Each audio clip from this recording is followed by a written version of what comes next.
Huwag niyong pangunahan ang Panginoon. Siya lang ang nakakaalam sa lahat. Kami mga solid seniors Kimpaw, di naniniwala sa hula. Nagdadasal kami palagi para sa idol namin. Ayaw naming mangyayari yan.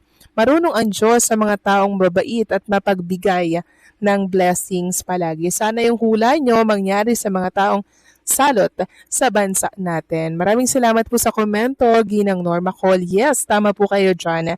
Sana mangyari yan sa mga salot sa lipunan dito po sa ating bansa. Yung mga politiko na korap na nagpapahirap po dito sa ating bansa. 'Di ba mga kakimpaw? Doon sana. Pero kay Chinita Princess, sobrang mapagmahal at mapagbigay po nun at matulungin mga kakimpaw. Nakikita po ng Diyos ang ginagawa ni Kim Chu at hindi niya po deserve na mangyari sa kanya yung mga hula na yan. Although hula lang, 'di ba? Pero ang hirap kasi mga kakimpaw eh. Parang pag ikaw yung hinulaan, may stress ka lalo, 'di ba?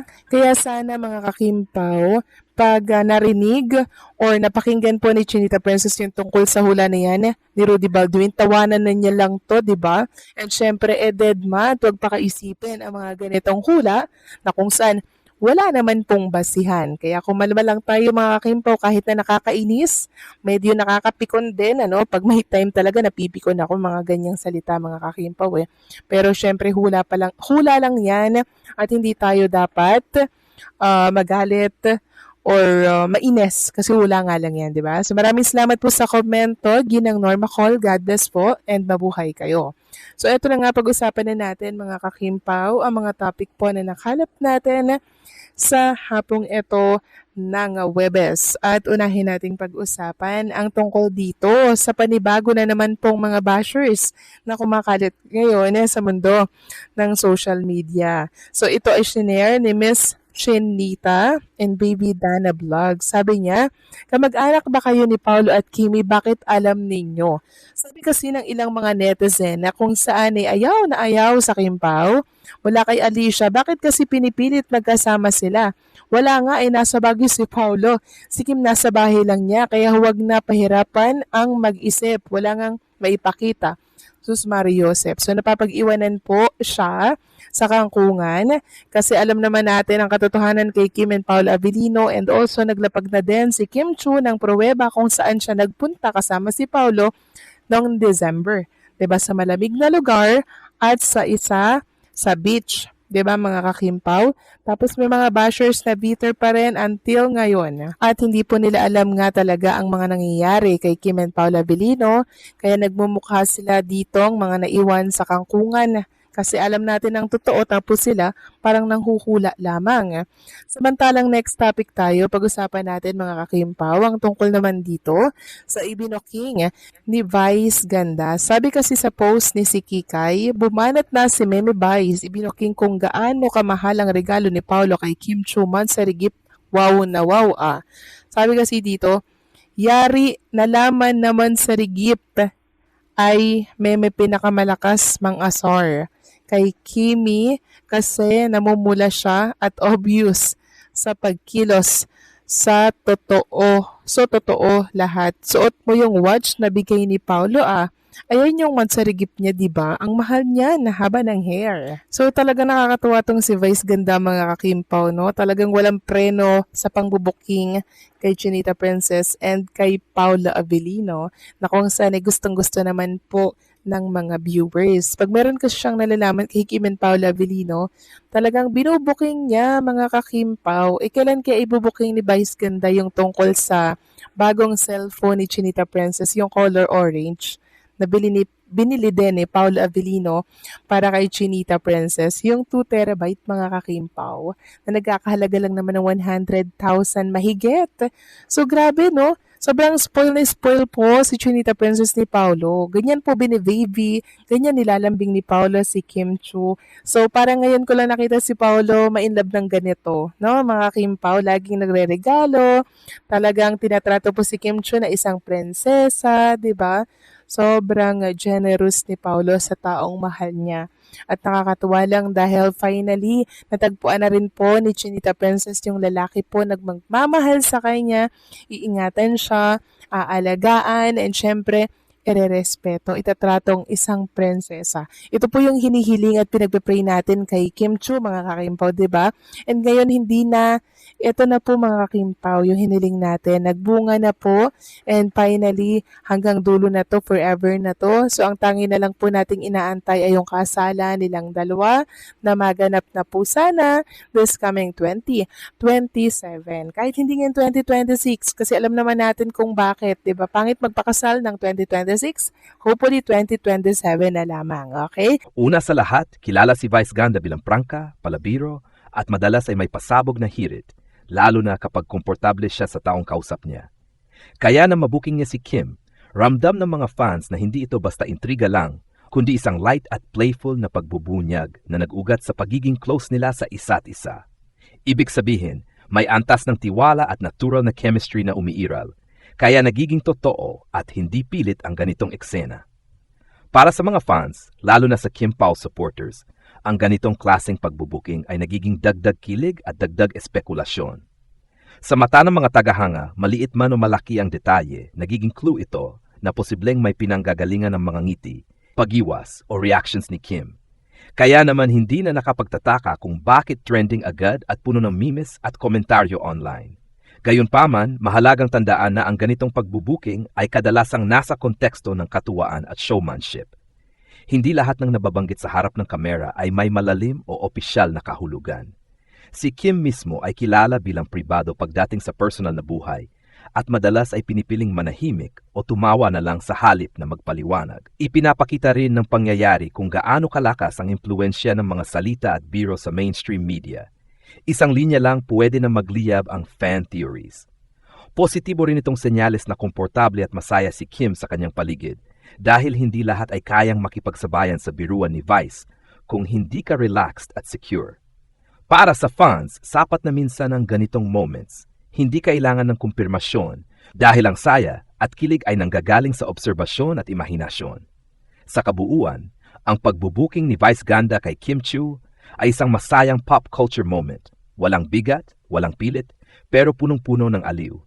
Hanggat walang malinaw na pahayag mula kay Kim mismo, nananatili itong isang cute at nakakatuwang eksena na lalo pang nagpatibay sa excitement ng mga fans. Para sa akin, ang balitang binuking ni Vice Ganda si Kim Chiu ay isang magaan, masaya at very entertaining na moment na hindi dapat bigyan ng sobrang bigat o negatibong kahulugan.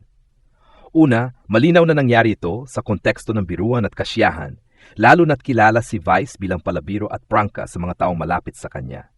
Ibig sabihin, kung may binanggit man siya tungkol kay Kim, malamang ay komportable at may tiwala si Kim, kaya niya ito hinayaan at tinawanan lang. Kung may totoong hindi dapat ilabas, siguradong iwas o pipigilan ito ni Kim. Ikalawa, natural lang na matuwa ang mga fans. Matagal nang sinusubaybayan si Kim at kahit simpleng reaksyon o pagbubuking ay nagiging source ng kilig at excitement. Hindi ito masama, patunay lang ito kung gaano siya kamahal ng publiko at kung gaano kalakas ang interes ng tao sa kanya. Ikatlo, mahalagang tandaan na hindi lahat ng nasasabi sa TV ay kumpirmasyon ng anumang issue. Minsan, entertainment lang talaga. Mas healthy pa ring irespeto ang personal na buhay ni Kim at huwag agad gumawa ng malalalim na konklusyon batay sa biro o hirit. Sa kabuuan, masasabi kong ang balitang ito ay positibo ang dating. Walang kontrobersya, walang paninira, kundi isang simpleng eksenang nagbigay ng saya sa mga manood. Hanggat walang direktang pahayag mula kay Kim, mas mabuting ituring ito bilang good vibes lang at dagdag aliw, hindi bilang matinding issue. Sa kabuuan, ang pangyayaring ito ay isang malinaw na halimbawa kung paano ang simpleng biro sa telebisyon ay pwedeng maging malaking usapan sa social media at fandom culture. Na mabuking ni Vice Ganda si Kim Chiu, agad itong naging viral hindi dahil may kontrobersya, kundi dahil sa natural na kilig, reaksyon at authenticity ng eksena. Ramdam ng marami na hindi ito scripted o pilit, kundi kusang lumabas sa isang masayang usapan. Una, mahalagang bigyang diin ang relasyon ni na Vice at Kim. Matagal na silang magkasama sa industriya at sa It's Showtime, kaya malinaw na may antas ng tiwala at respeto sa pagitan nila. Kapag si Vice ang nagsalita, alam ng mga manood na kadalasan ay may halong biro pero may bahid din ng katotohanan. Kaya naman naging exciting ito para sa fans, parang may inside scoop. Silang nasaksihan kahit na nasa anyo lang ng tawanan. Ikalawa, Ang reaksyon ni Kim Chiu mismo ang mas lalong nagpainit sa usapan. Ang kanyang mga ngiti, pagkailang at pagtawa ay naging sentro ng interpretasyon ng mga fans. Para sa marami, ang ganitong body language ay mas nagsasalita kaysa sa salita. Dito pumapasok ang kilig ng fandom. Kapag hindi diretsong tinatanggi, mas lalo itong nagiging intriguing. Ikatlo, hindi rin may kakaila ang papel ng mga fans at social media. Sa panahon ngayon, isang clip lang ay pwede nang mabuo ang samut-saring teorya. Ang pagbubuking ni Vice ay naging mitsa para sa memes, edits, at mahabang diskusyon online. Ngunit sa positibong banda, makikita na ang tono ng reaksyon ng karamihan ay masaya, supportive at puno ng kilig, hindi mapanira o mapanghusga. Gayunpaman, mahalagang panatilihin ang balanse.